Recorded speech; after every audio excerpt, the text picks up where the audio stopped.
It's Sunday, February 22nd, 2026. Coming around that curve any second now will be WHPI, Whitehaven to Pittston.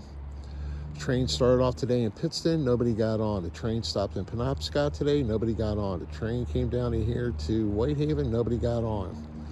So they are calling it a day and going back to Pittston. People probably didn't take the train today because of the impending snowstorm. We're supposed to get anywhere from 8 to 16 inches, as possibly as much as 20. So people decided not to take the train today.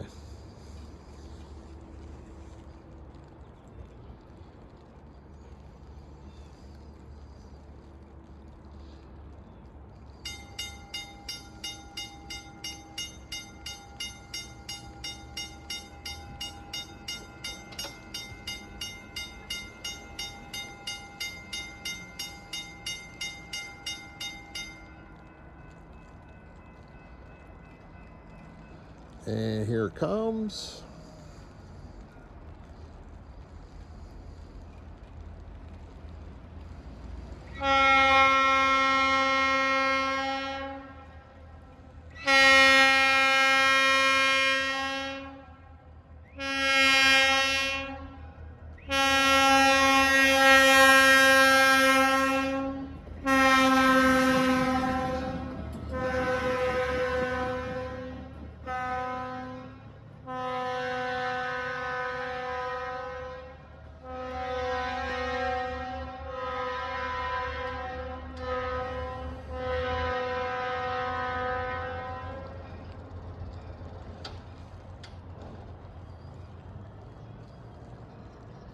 Thank you for watching.